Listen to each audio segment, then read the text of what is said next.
O Grande Conflito, capítulo 18. Uma profecia muito significativa.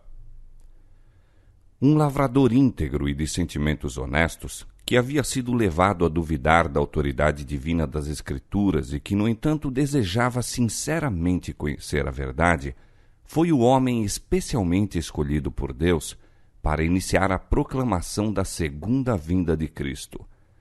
Como outros muitos reformadores, Guilherme Miller lutou no princípio de sua vida com a pobreza, aprendendo desta arte as grandes lições de energia e renúncia.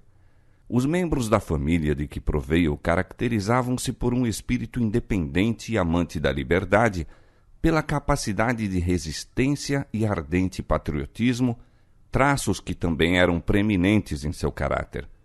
Seu pai fora capitão no exército da Revolução e, aos sacrifícios que fizera nas lutas e sofrimentos daquele tempestuoso período, podem-se atribuir às circunstâncias embaraçosas dos primeiros anos da vida de Miller. Possuía ele robusta constituição física e já na meninice dera provas de força intelectual superior à comum. Com o passar dos anos tornou-se isto ainda mais notório. Seu espírito era ativo e bem desenvolvido e ardente sua sede de saber. Conquanto não haurisse as vantagens de uma educação superior, seu amor ao estudo e o hábito de pensar cuidadosamente, bem como a aguda perspicácia, tornaram-no um homem de perfeito discernimento e largueza de vistas. Era dotado de irrepreensível caráter moral e nome invejável, sendo geralmente estimado por sua integridade, frugalidade e benevolência. À custa de energia e aplicação, adquiriu o necessário para viver, conservando, no entanto, seus hábitos de estudo. Ocupou com distinção vários cargos civis e militares, e as portas da riqueza e honra pareciam-lhe abertas de par em par. Sua mãe era mulher verdadeiramente piedosa, e na infância estivera ele sujeito às impressões religiosas. No entanto, ao atingir o limiar da idade adulta, foi levado a associar-se com deístas, cuja influência foi tanto mais acentuada pelo fato de serem, na maioria, bons cidadãos e homens de disposições humanitárias e benevolentes. Vivendo como viviam, no meio de instituições cristãs, seu caráter tinha sido até certo ponto moldado pelo ambiente. As boas qualidades que lhes conquistaram respeito e confiança deviam-nas à Bíblia, e, contudo, esses dons apreciáveis se haviam pervertido a ponto de exercer influência contra a palavra de Deus. Pela associação com esses homens, Miller foi levado a adotar seus sentimentos. As interpretações corretas das Escrituras apresentavam dificuldades que lhe pareciam insuperáveis. Todavia, sua nova crença, conquanto pusesse de lado a Escritura Sagrada, nada oferecia de melhor para substituí-la, e longe estava ele de sentir-se satisfeito. Continuou, entretanto, a manter estas opiniões durante mais ou menos 12 anos. Mas com a idade de 34 anos, o Espírito Santo impressionou-lhe o coração com a intuição de seu estado pecaminoso. Não encontrou em sua crença anterior certeza alguma de felicidade além-túmulo. O futuro era negro e tétrico. Referindo-se mais tarde aos seus sentimentos nesta época, disse ele: o aniquilamento era um pensamento gélido e desalentador, e o fato de ter o homem de responder por seus atos significava destruição certa para todos. O céu era como bronze por sobre a minha cabeça, e a terra como ferro sob os meus pés. A eternidade, que era? E a morte, por que existia? Quanto mais raciocinava, mais longe me achava da evidência. Quanto mais pensava, mais contraditórias eram as minhas conclusões. Tentei deixar de pensar, mas meus pensamentos não podiam ser dominados. Era verdadeiramente infeliz, mas não compreendia a causa. Murmurava e queixava-me sem saber de quem. Sabia que algo havia de errado, mas não sabia como ou onde encontrar o que era reto. Lamentava, mas sem esperança. Neste estado continuou durante alguns meses. Subitamente, diz ele, gravou-se-me ao vivo no espírito o caráter de um Salvador. Pareceu-me que bem poderia existir um ser tão bom e compassivo que por nossas transgressões fizesse expiação, livrando-nos desta arte de sofrer a pena do pecado. Compreendi desde logo quão amável esse ente deveria ser e imaginei poder lançar-me aos seus braços, confiante em sua misericórdia. Mas surgiu a questão: como se pode provar a existência desse ser?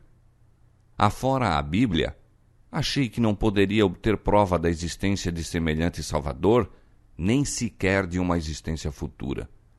Vi que a Escritura Sagrada apresentava precisamente um Salvador como o que necessitava, e fiquei perplexo por ver como um livro não inspirado desenvolvia princípios tão perfeitamente adaptados às necessidades de um mundo decaído. Fui constrangido a admitir que as Escrituras devem ser uma revelação de Deus. Tornaram-se elas o meu deleite, e em Jesus encontrei um amigo.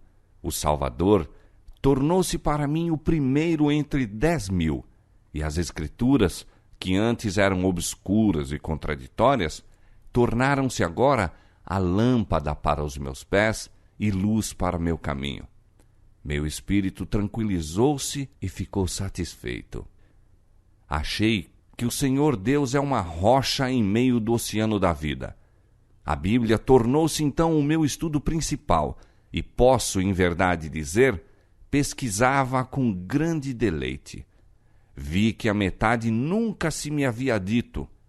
Admirava-me de que me não tivesse apercebido antes de sua beleza e glória, e maravilhava-me de que já a pudesse haver rejeitado. Tudo o que o coração poderia desejar, encontrei revelado como um remédio para toda enfermidade da alma. Perdi todo o gosto para outra leitura e apliquei o coração a obter a sabedoria de Deus. Miller professou publicamente sua fé na religião que antes desprezara. Seus companheiros incrédulos, entretanto, não tardaram em produzir todos os argumentos com que ele próprio insistira contra a autoridade divina das Escrituras. Não estava então preparado para responder a eles, mas raciocinava que, se a Bíblia é a revelação de Deus, deve ser coerente consigo mesma, e que, como foi dada para a instrução do homem, deve adaptar-se à sua compreensão. Decidiu-se a estudar as Escrituras por si mesmo e verificar se as aparentes contradições não se poderiam harmonizar. Esforçando-se por deixar de lado todas as opiniões preconcebidas, dispensando comentários, comparou passagem com passagem com o auxílio das referências à margem da concordância. Prosseguiu no estudo de modo sistemático e metódico, começando com Gênesis e lendo versículo por versículo. Não ia mais depressa do que se lhe desvendava o sentido das várias passagens, de modo a deixá-lo livre de toda dificuldade. Quando encontrava algum ponto obscuro, tinha por costume compará-lo com todos os outros textos que pareciam ter qualquer referência ao assunto em consideração. Permitia que cada palavra tivesse a relação própria com o assunto do texto e, quando harmonizava seu ponto de vista acerca dessa passagem com todas as referências da mesma, deixava de ser uma dificuldade. Assim, quando quer que encontrasse passagem difícil de entender, achava explicação em alguma outra parte da Escritura. Estudando com fervorosa oração para obter esclarecimento da parte de Deus, o que antes parecia obscuro à compreensão, agora se fizera claro. Experimentou a verdade das palavras do salmista. A exposição das tuas palavras dá luz, dá entendimento ao simples. Salmo 119, verso 130. Com intenso interesse, estudou os livros de Daniel e Apocalipse, empregando os mesmos princípios de interpretação que para as demais partes das Escrituras, e descobriu, para sua grande alegria, que os símbolos proféticos podiam ser compreendidos. Viu que as profecias já cumpridas tiveram cumprimento literal, que todas as várias figuras, metáforas, parábolas, símiles e etc., ou eram explicados em seu contexto, ou os termos em que eram expressos se achavam entendidos literalmente. Fiquei assim convencido, diz ele, de ser a Escritura Sagrada um conjunto de verdades reveladas, tão claras e simplesmente apresentadas, que o viandante, ainda que seja um louco, não precisa errar. Elo após elo da cadeia da verdade recompensava seus esforços, enquanto passo a passo divisava as grandes linhas proféticas. Anjos celestiais estavam a guiar-lhe o espírito e abrir as Escrituras à sua compreensão. Tomando a maneira por que as profecias se tinham cumprido no passado como critério pelo qual julgar do cumprimento das que ainda estavam no futuro, chegou à conclusão de que o conceito popular acerca do reino espiritual de Cristo, o milênio temporal antes do fim do mundo, não é apoiado pela palavra de Deus. Essa doutrina, falando em 1000 anos de justiça e paz antes da vinda pessoal do Senhor, afasta para longe os terrores do dia de Deus. Mas, por agradável que seja, é contraditória aos ensinos de Cristo e seus apóstolos, que declaravam que o trigo e o joio devem crescer juntos até a ceifa, o fim do mundo, que os homens maus e enganadores irão de mal a pior, que nos últimos dias sobrevirão tempos trabalhosos, e que o reino das trevas continuará até o advento do Senhor, sendo consumido pelo espírito de sua boca e destruído com o resplendor de sua vinda. Mateus capítulo 13, versos 30, 38 a 41, 2 Timóteo capítulo 3, versos 13 e 1, 2 Tessalonicenses capítulo 2, verso 8. A doutrina da conversão do mundo e do reino espiritual de Cristo não era mantida pela Igreja Apostólica.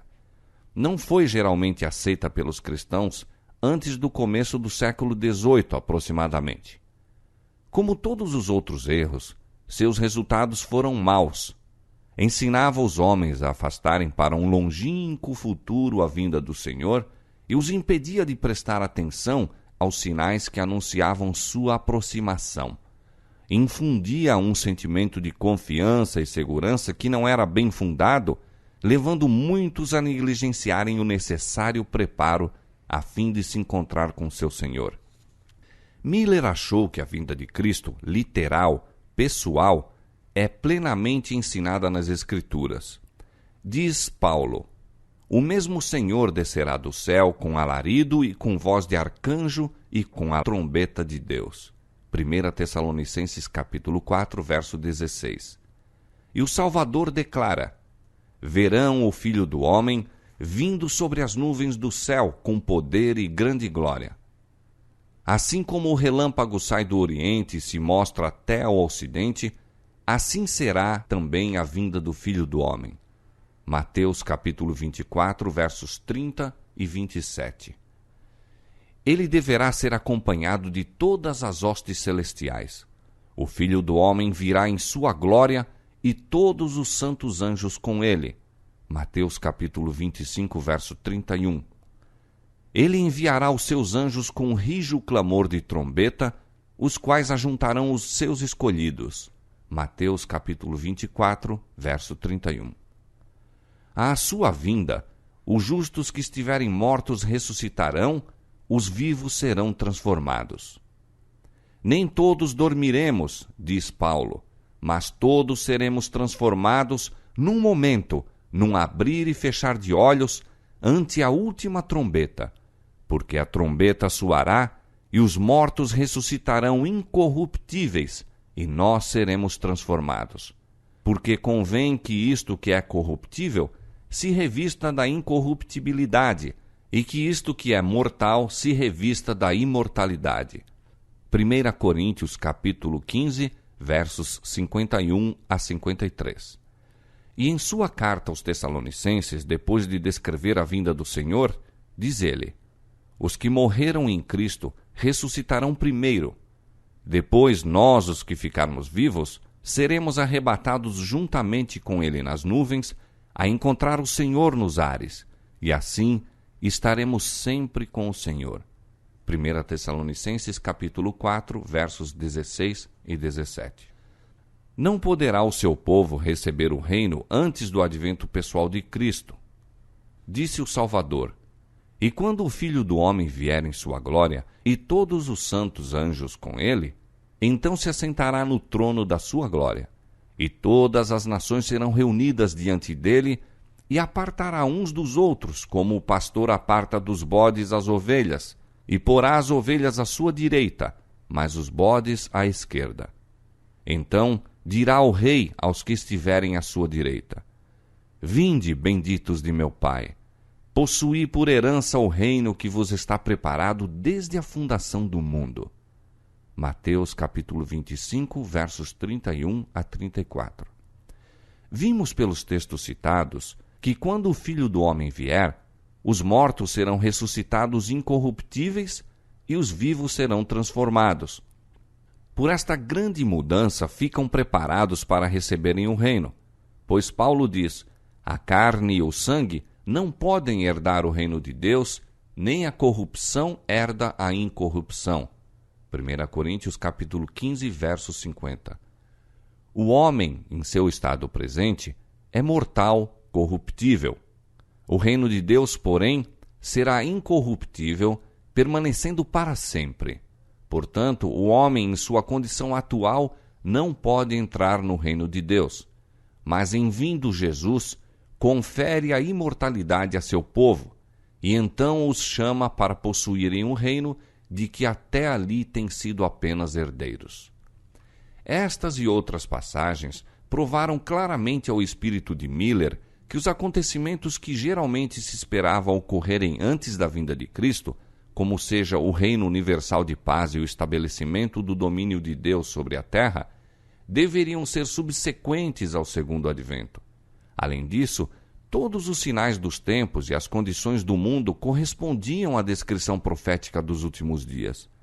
Foi levado somente pelo estudo das Escrituras à conclusão de que estava prestes a terminar o período de tempo concedido para a existência da Terra em sua condição presente. Outra espécie de prova que vivamente me impressionava o espírito, diz ele, era a cronologia das Escrituras. Notei que os acontecimentos preditos que se haviam cumprido no passado muitas vezes ocorreram dentro de um dado tempo. Os 120 anos do dilúvio, Gênesis capítulo 6, verso 3, os 7 dias que o deviam preceder, com 40 dias de chuva predita, Gênesis capítulo 7, verso 4, os 400 anos da permanência temporária da semente de Abraão, Gênesis capítulo 15, verso 13, os 3 dias do sonho do copeiro Mor e do padeiro Mor, Gênesis capítulo 40, versos 12 a 20, os 7 anos de Faraó, Gênesis capítulo 41, verso 28 a 54, os 40 anos no deserto, Números capítulo 14, verso 34, os 3 anos e meio de fome, primeiro livro de Reis capítulo 17, verso 1, Lucas capítulo 4, verso 25, o cativeiro de 70 anos, Jeremias capítulo 25, verso 11, os 7 tempos de Nabucodonosor, Daniel capítulo 4, versos 13 a 16, e as 7 semanas, 62 semanas, e a semana, perfazendo 70 semanas determinadas aos judeus, Daniel capítulo 9, versos 24 a 27, são tempos que limitaram acontecimentos que antes eram apenas assuntos de profecia, cumprindo-se de acordo com as predições. Quando, portanto, encontrou em seu estudo da Bíblia vários períodos cronológicos que, segundo a sua compreensão dos mesmos, se estendiam até a segunda vinda de Cristo, não pôde senão considerá-los como os tempos já dantes ordenados que Deus revelou a seus servos. As coisas encobertas, diz Moisés, são para o Senhor nosso Deus, porém as reveladas são para nós e para nossos filhos para sempre. Deuteronômio capítulo 29, verso 29. E o Senhor declara pelo profeta Amós que não fará coisa alguma sem ter revelado o seu segredo aos seus servos, os profetas. Amós capítulo 3, verso 7. Assim, os que estudam a palavra de Deus podem confiantemente esperar que encontrarão nas Escrituras da verdade claramente indicado o acontecimento mais estupendo a ocorrer na história da humanidade. Como eu estivesse plenamente convicto, diz Miller, de que toda escritura divinamente inspirada é proveitosa, de que ela não veio nunca pela vontade do homem, mas foi escrita ao serem homens santos inspirados pelo Espírito Santo, 2 Pedro capítulo 1, verso 21, e dada para nosso ensino, para que pela paciência e consolação das Escrituras tenhamos esperança, não poderia deixar de considerar as porções cronológicas da Bíblia, senão como uma parte da Palavra de Deus e com tanto direito à nossa séria consideração como qualquer outra porção dela. Senti, pois, que esforçando-me por compreender o que Deus em sua misericórdia achou conveniente revelar-nos, eu não tinha direito de omitir os períodos proféticos. A profecia que mais claramente parecia revelar o tempo do segundo advento era Daniel capítulo 8, verso 14. Até 2.300 tardes e manhãs, e o santuário será purificado. Seguindo sua regra de fazer as Escrituras o seu próprio intérprete, Miller descobriu que um dia na profecia simbólica representa um ano. Números capítulo 14, verso 34, Ezequiel capítulo 4, verso 6. Viu que o período de 2.300 dias proféticos, ou anos literais, se estenderia muito além do final da dispensação judaica, donde o não poder ele referir-se ao santuário daquela dispensação. Miller aceitou a opinião geralmente acolhida de que na era cristã a terra é o santuário e, portanto, compreendeu que a purificação do santuário predita em Daniel 8,14 representa a purificação da terra pelo fogo à segunda vinda de Cristo. Se, pois, se pudesse encontrar o exato ponto de partida para os 2.300 dias, concluiu que se poderia facilmente determinar a ocasião do segundo advento. Assim, se revelaria o tempo daquela grande consumação, tempo em que as condições presentes, com todo o seu orgulho e poder, pompa e vaidade, impiedade e opressão viriam ao fim, que a maldição se removeria da terra, a morte seria destruída, dar-se-ia o galardão aos servos de Deus, os profetas e os santos, e aos que temem o seu nome, e seriam destruídos os que devastam a terra. Com um novo e mais profundo fervor, Miller continuou o exame das profecias, dedicando dias e noites inteiras ao estudo do que agora lhe parecia de tão estupenda importância e absorvente interesse. No capítulo 8 de Daniel, ele não pôde achar nenhum fio que guiasse ao ponto de partida dos 2.300 dias. O anjo Gabriel, conquanto tivesse recebido ordem de fazer com que Daniel compreendesse a visão, deu-lhe apenas uma explicação parcial. Quando a terrível perseguição a recair sobre a igreja foi desvendada à visão do profeta, abandonou a força física. Não pôde suportar mais e o anjo o deixou por algum tempo.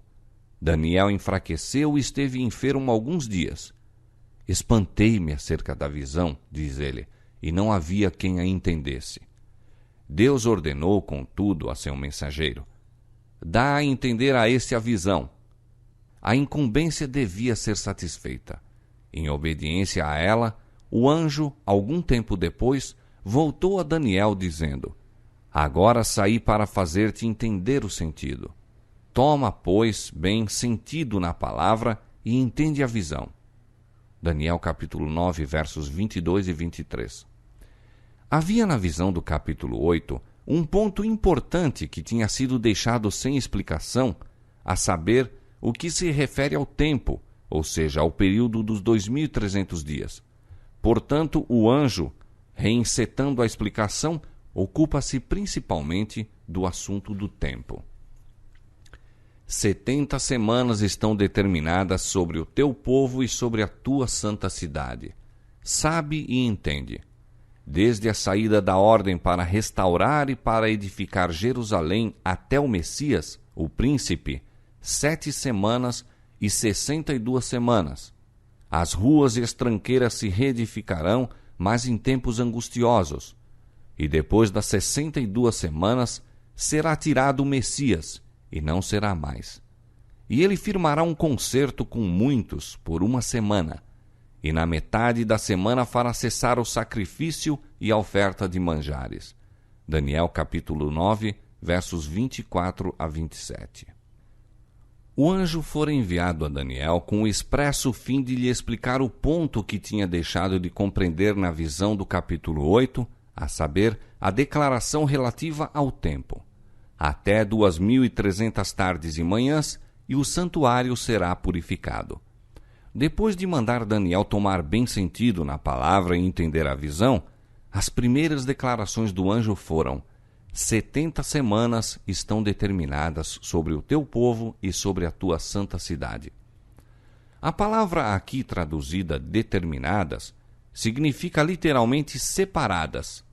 70 semanas, representando 490 anos, declara o anjo estarem separadas, referindo-se especialmente aos judeus.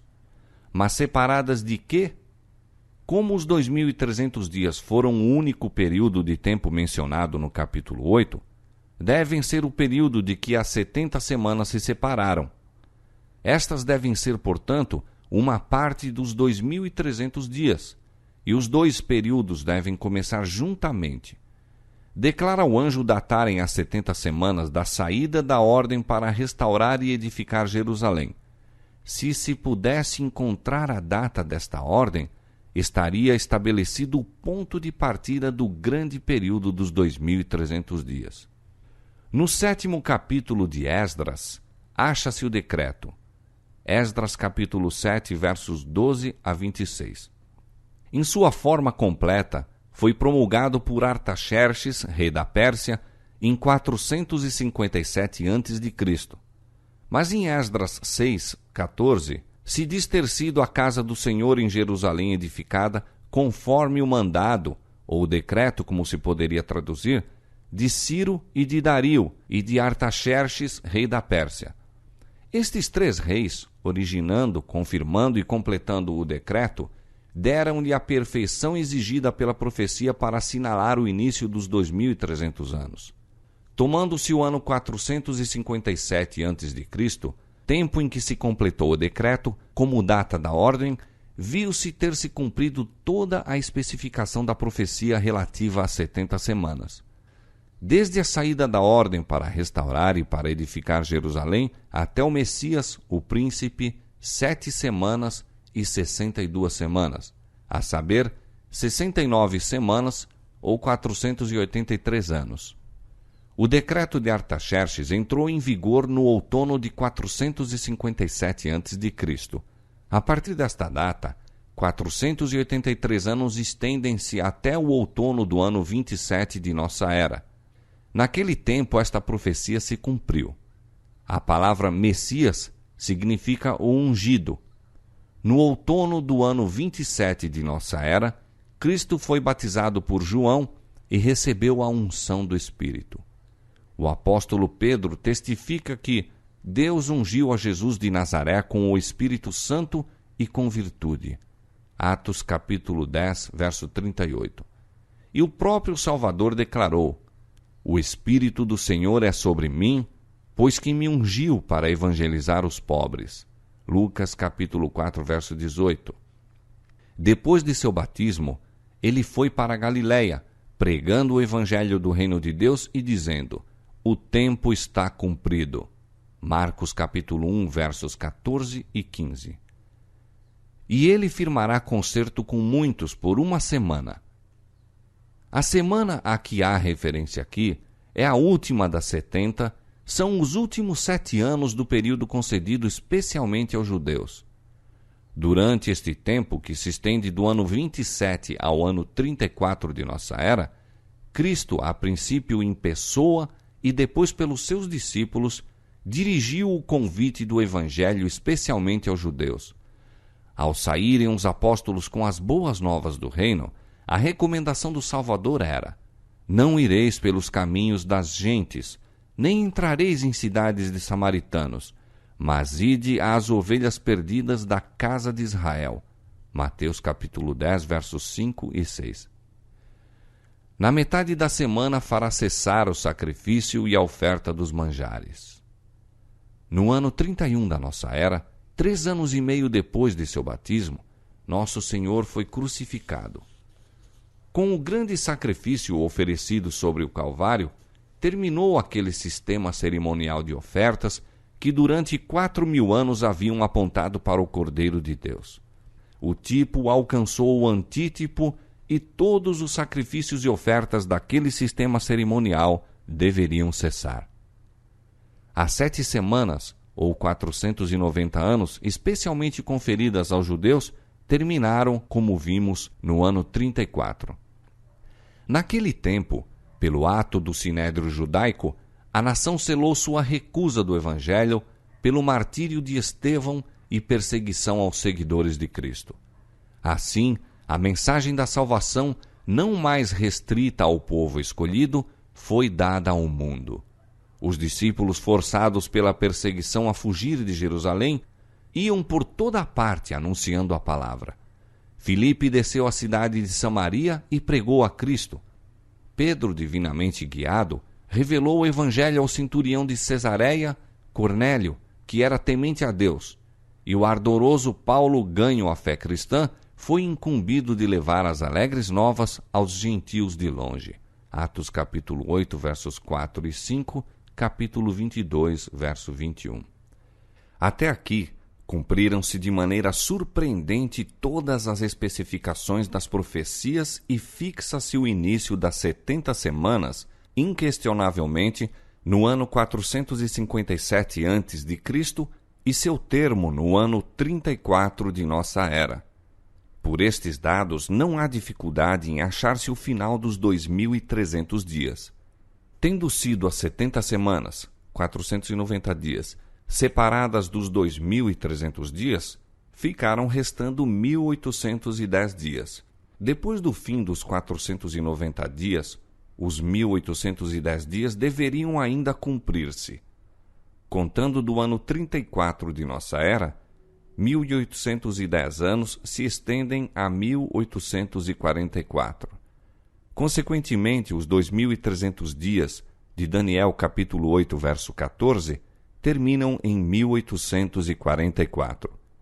Ao expirar este grande dia profético, o santuário será purificado segundo o testemunho do anjo de Deus. Deste modo, foi definitivamente indicado o tempo da purificação do santuário, que quase universalmente se acreditava ocorresse por ocasião do segundo advento. Miller e seus companheiros, a princípio, creram que os 2.300 dias terminariam na primavera de 1844, ao passo que a profecia indicava o outono daquele ano. A compreensão errônea deste ponto trouxe desapontamento e perplexidade aos que haviam fixado a primeira daquelas datas para o tempo da vinda do Senhor. Isto, porém, não afetou nem de leve a força do argumento que mostrava terem os 2.300 dias terminado no ano 1844 e que o grande acontecimento representado pela purificação do santuário deveria ocorrer então. Devotando-se ao estudo das Escrituras, como fizera, a fim de provar serem elas uma revelação de Deus, Miller não tinha, a princípio, a menor expectativa de atingir a conclusão a que chegara. A custo podia ele mesmo dar crédito aos resultados de sua investigação, mas a prova das Escrituras era por demais clara e forte para que fosse posta de parte. 2 anos dedicara ele ao estudo da Bíblia quando, em 1818, chegou à solene conclusão de que dentro de 25 anos aproximadamente, Cristo apareceria para a redenção de seu povo. Não necessito falar, diz Miller, do júbilo que me encheu o coração em vista da deleitável perspectiva, nem do anelo ardente de minha alma para participar das alegrias dos remidos. A Bíblia era então para mim um livro novo. Considerava-a verdadeiramente um festim para a razão. Tudo o que em seus ensinos fora ininteligível, místico ou obscuro para mim, dissipara-se-me no espírito ante a clara luz que ora raiava de suas páginas sagradas. E, quão brilhante e gloriosa se me apresentava a verdade! Todas as contradições e incoerências que eu antes encontrava na palavra desapareceram. E posto que houvesse muitas partes de que eu não possuía uma compreensão que me satisfizesse, tanta luz, contudo, dela emanara para a iluminação de meu espírito antes obscurecido, que senti, em estudar as Escrituras, um prazer que antes não supunha pudesse ser delas derivado. Solenemente convencido de que as Santas Escrituras anunciavam o cumprimento de tão importantes acontecimentos em tão curto espaço de tempo, surgiu com força em minha alma a questão de saber qual meu dever para com o mundo em face da evidência que comovera a meu próprio espírito. Não pôde deixar de sentir que era seu dever comunicar a outros a luz que tinha recebido. Esperava encontrar oposição por parte dos ímpios, mas confiava em que todos os cristãos se regozijariam na esperança de ver o Salvador a quem professavam amar. Seu único temor era que, em sua grande alegria ante a perspectiva do glorioso livramento, a consumar-se tão breve, muitos recebessem a doutrina sem examinar suficientemente as Escrituras em demonstração de sua verdade. Portanto, hesitou em apresentá-la, receando que estivesse em erro e fosse assim o meio de transviar a outros. Foi levado, desta maneira, a rever as provas em apoio das conclusões a que chegara e a considerar cuidadosamente toda a dificuldade que se lhe apresentava ao espírito. Viu que as objeções se desvaneciam ante a luz da palavra de Deus como a névoa diante dos raios do sol. 5 anos despendidos desta maneira deixaram-no completamente convicto da correção de suas opiniões. E agora o dever de tornar conhecido a outros o que cria ser ensinado tão claramente nas Escrituras impunha-se-lhe com nova força. Quando me achava em minha ocupação, disse ele, soava continuamente em meu ouvido: vai falar ao mundo sobre o perigo que o ameaça.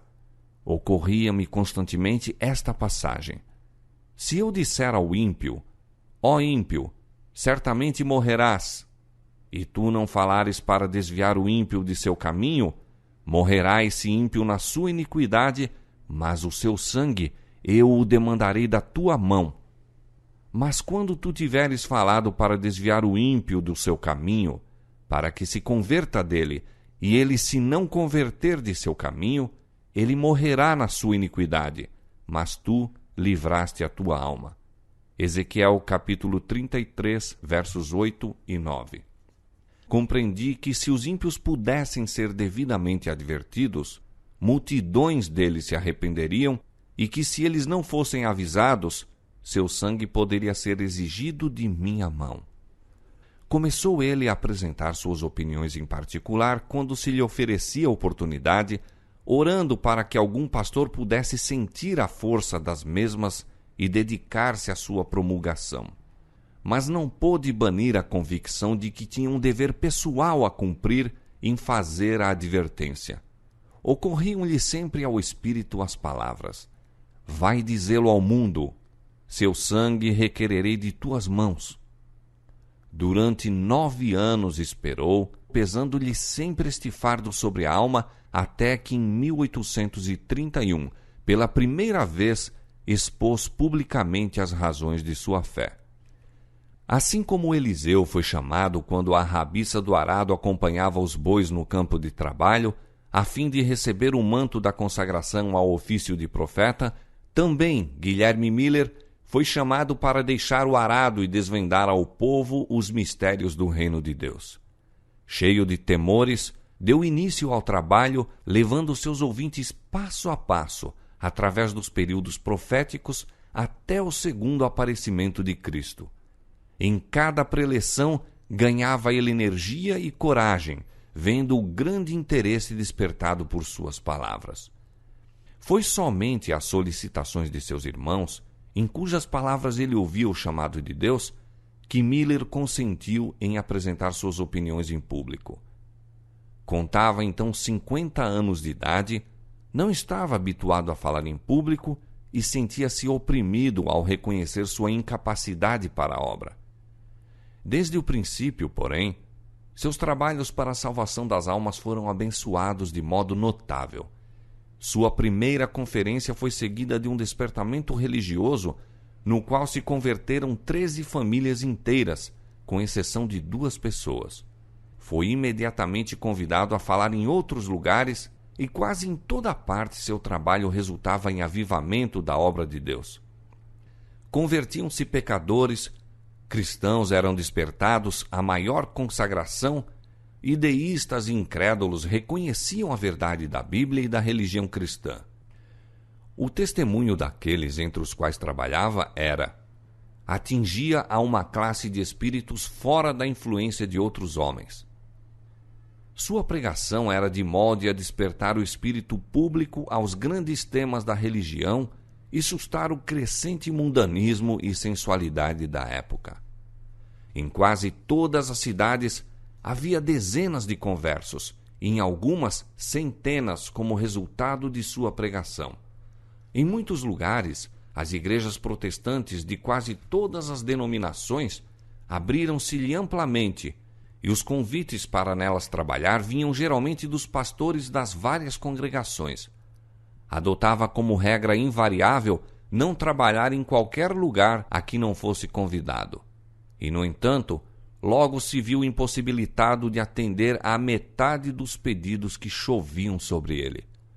Muitos que não aceitaram suas opiniões quanto ao tempo exato do segundo advento ficaram convencidos da certeza e proximidade da vinda de Cristo e de sua necessidade de preparo. Em algumas das grandes cidades, seu trabalho produziu impressão extraordinária. Vendedores de bebidas abandonavam este comércio e transformavam suas lojas em salas de cultos.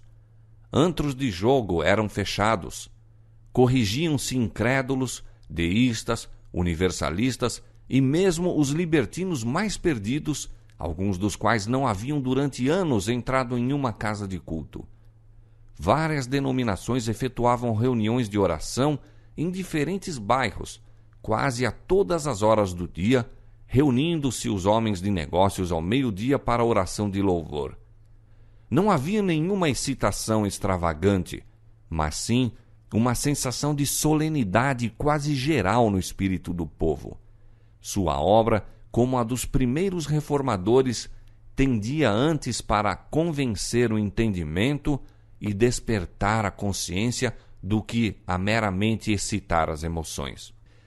Em 1833, Miller recebeu da Igreja Batista de que era membro uma licença para pregar.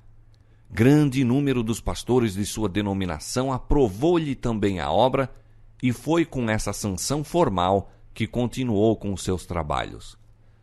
Posto que seus labores pessoais estivessem limitados principalmente à Nova Inglaterra e aos Estados Centrais, viajou e pregou incessantemente.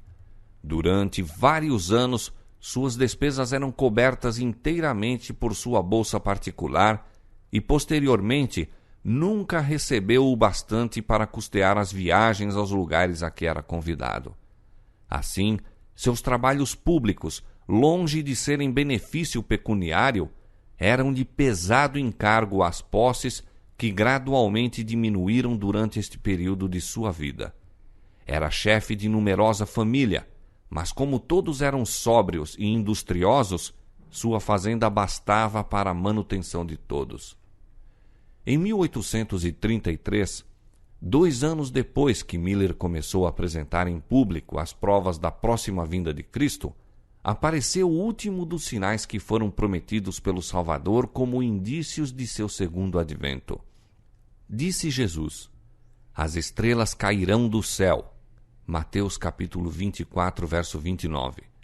E João, no Apocalipse, declarou ao contemplar em visão as cenas que deveriam anunciar o dia de Deus.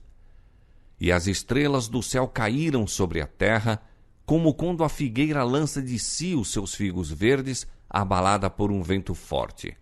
Apocalipse capítulo 6, verso 13. Esta profecia teve cumprimento surpreendente e impressionante na grande chuva meteórica de 13 de novembro de 1833. Aquela foi a mais extensa e maravilhosa exibição de estrelas cadentes que já se tem registrado, achando-se então o firmamento inteiro sobre todos os Estados Unidos durante horas em faiscante comoção. Neste país, desde que começou a ser colonizado, nenhum fenômeno celeste já ocorreu que fosse visto com tão intensa admiração por uns ou com tanto terror e alarma por outros. Sua sublimidade e terrível beleza ainda perdura em muitos espíritos. Raras vezes caiu chuva mais densa do que caíram os meteoros em direção à Terra. Leste, oeste, norte e sul, tudo era o mesmo. Em uma palavra, o céu inteiro parecia em movimento. O espetáculo, como o descreveu o diário do professor Silliman, foi visto por toda a América do Norte, desde as 2 horas até pleno dia, estando o céu perfeitamente sereno e sem nuvens. Um contínuo jogo de luzes deslumbrantemente fulgurantes se manteve em todo o firmamento. Nenhuma expressão, na verdade, pode chegar à altura do esplendor daquela exibição magnificente. Pessoa alguma que não a testemunhou pode ter uma concepção adequada de sua glória. Dir-se-ia que todas as estrelas se houvessem reunido em um ponto próximo do zênite e dali fossem simultaneamente arrojadas com a velocidade do relâmpago a todas as partes do horizonte, e, no entanto, não se exauriam, seguindo-se milhares celeremente no rastro de milhares, como se houvessem sido criadas para a ocasião. Não era possível contemplar um quadro mais fiel de uma figueira lançando seus figos quando açoitada por um vento forte. No Journal of Commerce de Nova York, de 14 de novembro de 1833, apareceu um longo artigo considerando este maravilhoso fenômeno, artigo que continha esta declaração: nenhum filósofo ou sábio mencionou ou registrou, suponho eu, um acontecimento semelhante ao de ontem de manhã.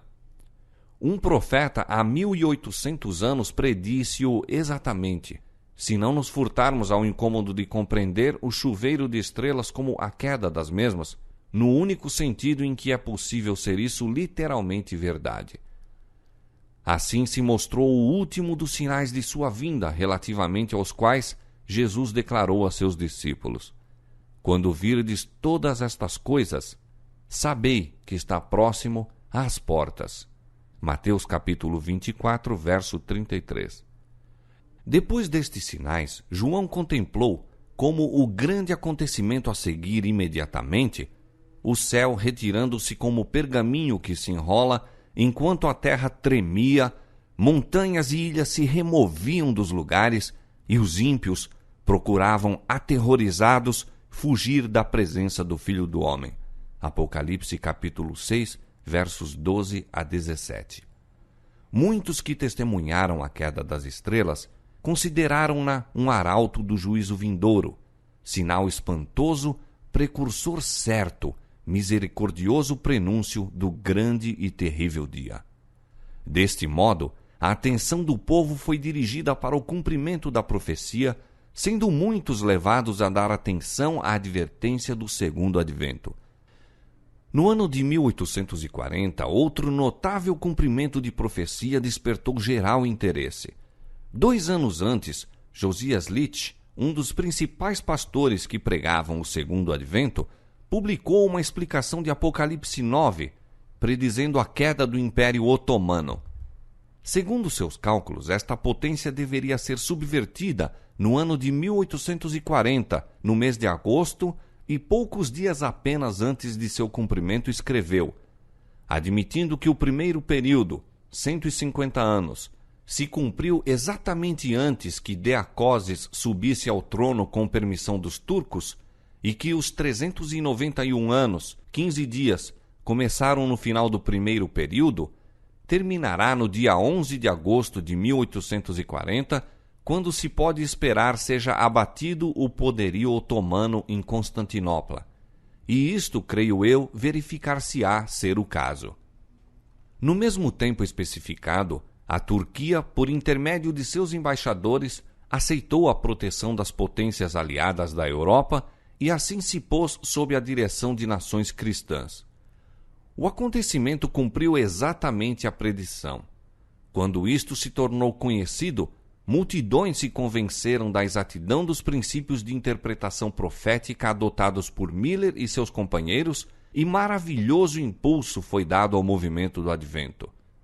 Homens de saber e posição uniram-se a Miller, tanto para pregar como para publicar suas opiniões, e de 1840 a 1844 a obra estendeu-se rapidamente.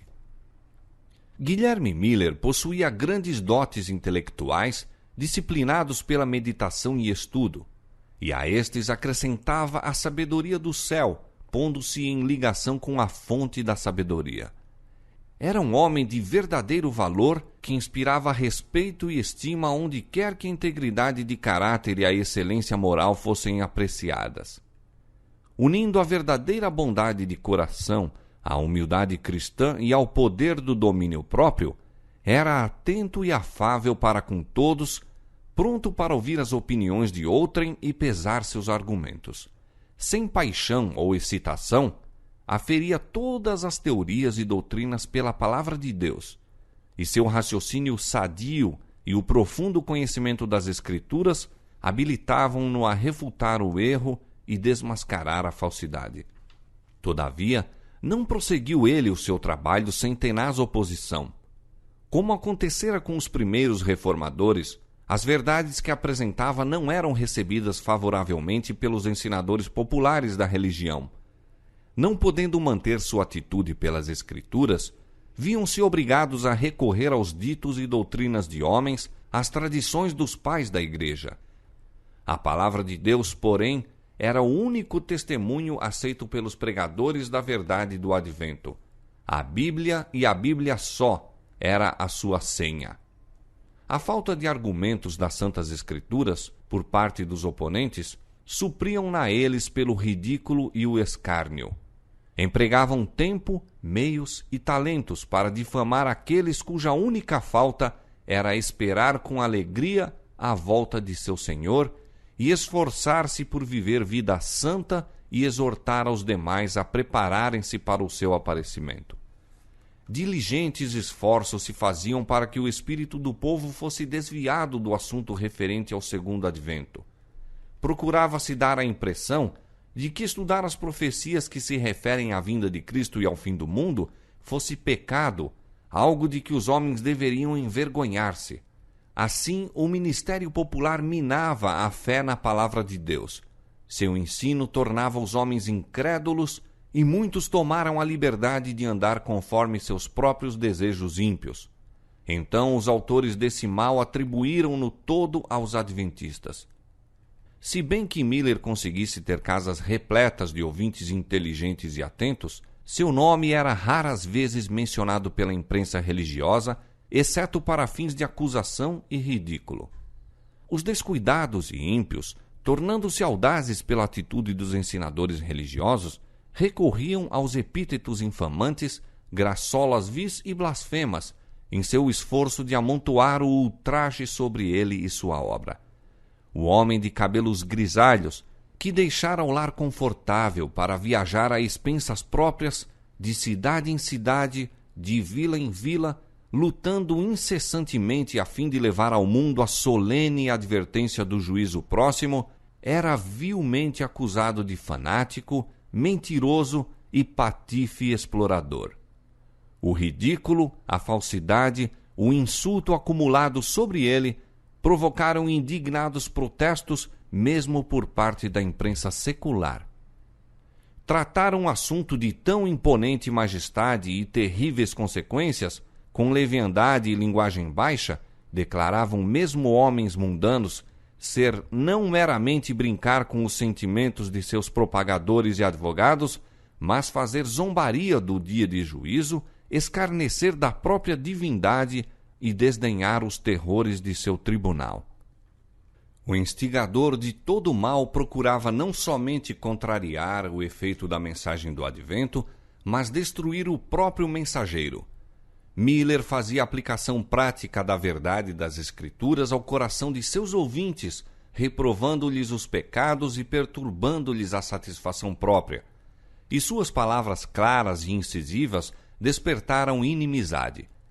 A oposição manifestada pelos membros da igreja à sua mensagem animava as classes inferiores a irem mais longe, e conspiraram alguns dos inimigos para tirar-lhe a vida quando saísse do local da reunião.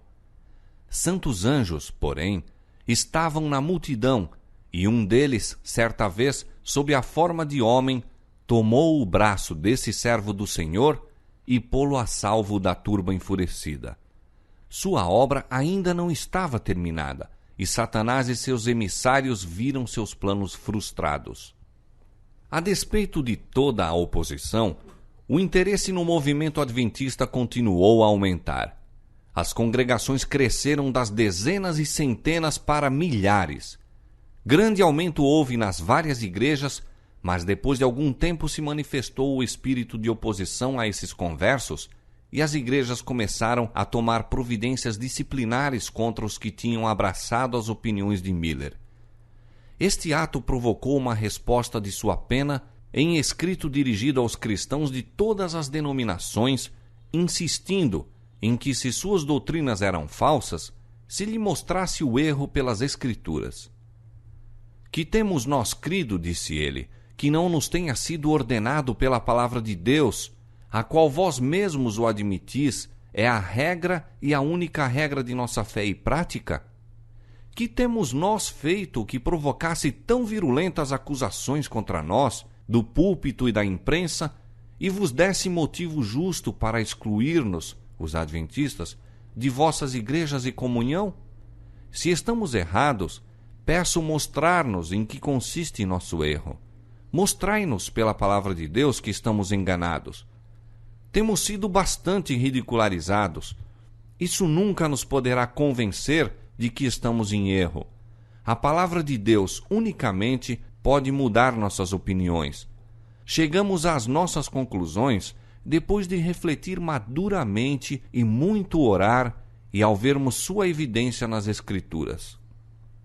Século após século, as advertências que Deus enviou ao mundo por seus servos foram recebidas com igual incredulidade e descrença.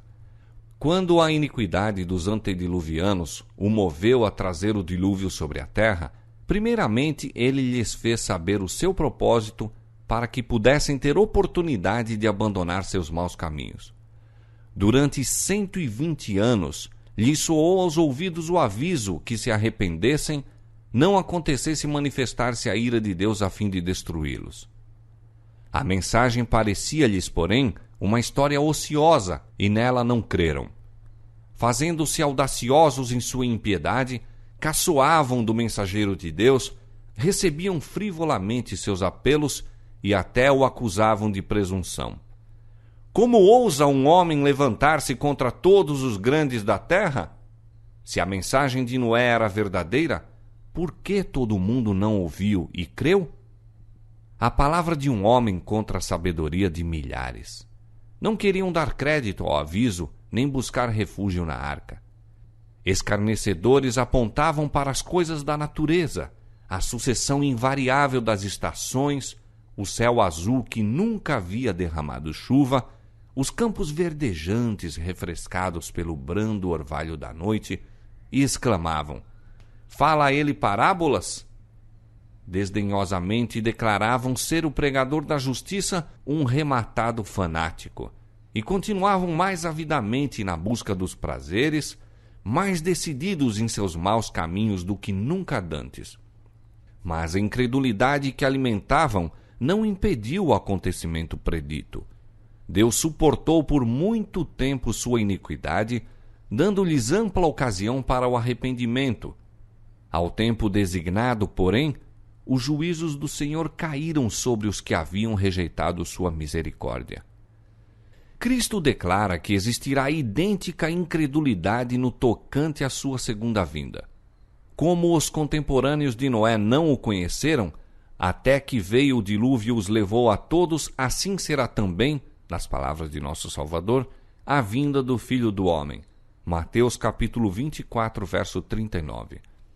Quando o professo povo de Deus se estiver unindo com o mundo, vivendo como vivem os do mundo, e com eles gozando de prazeres proibidos, quando o luxo do mundo se tornar o luxo da igreja, quando os sinos para casamentos estiverem a tocar e todos olharem para o futuro esperando muitos anos de prosperidade temporal, subitamente então, como dos céus fulgura o relâmpago, virá o fim de suas resplendentes visões e esperanças ilusórias. Assim como Deus enviou seu servo para advertir o mundo do dilúvio a vir, enviou também mensageiros escolhidos para tornar conhecida a proximidade do juízo final. E como os contemporâneos de Noé se riam com escárnio das predições do pregador da justiça, assim, no tempo de Miller, muitos, mesmo dentre o povo professo de Deus, mofavam das palavras de advertência. E por que foram a doutrina e pregação da segunda vinda de Cristo tão mal recebidas pelas igrejas? Ao passo que para os ímpios o advento do Senhor traz miséria e desolação, para os justos está repleto de alegria e esperança. Esta grande verdade tem sido o consolo dos fiéis de Deus através de todos os séculos. Por que se tornou ela, como seu autor, uma pedra de tropeço e rocha de escândalo a seu povo professo? Foi nosso Senhor mesmo que prometeu a seus discípulos: se eu for e vos preparar lugar, virei outra vez e vos levarei para mim mesmo. João capítulo 14, verso 3. Foi o compassivo Salvador que, antecipando-se aos sentimentos de solidão e tristeza de seus seguidores, incumbiu anjos de confortá-los com a certeza de que ele viria outra vez, em pessoa, assim como fora para o céu. Estando os discípulos a olhar atentamente para cima, a fim de apanhar o último vislumbre daquele a quem amavam, sua atenção foi despertada pelas palavras: varões galileus, por que estáis olhando para o céu? Esse Jesus que dentre vós foi recebido em cima no céu, há de vir assim como para o céu o vistes ir. Atos capítulo 1, verso 11. Pela mensagem do anjo acendeu-se de novo a esperança. Os discípulos tornaram com grande júbilo para Jerusalém e estavam sempre no templo, louvando e bendizendo a Deus. Lucas capítulo 24, versos 52 e 53. Não se regozijavam porque Jesus deles se houvesse separado e tivessem sido deixados a lutar com as provações e tentações do mundo, mas por causa da certeza dada pelo anjo de que ele viria outra vez. A proclamação da vinda de Cristo deveria ser agora como quando fora feita pelos anjos aos pastores de Belém, boas novas de grande alegria.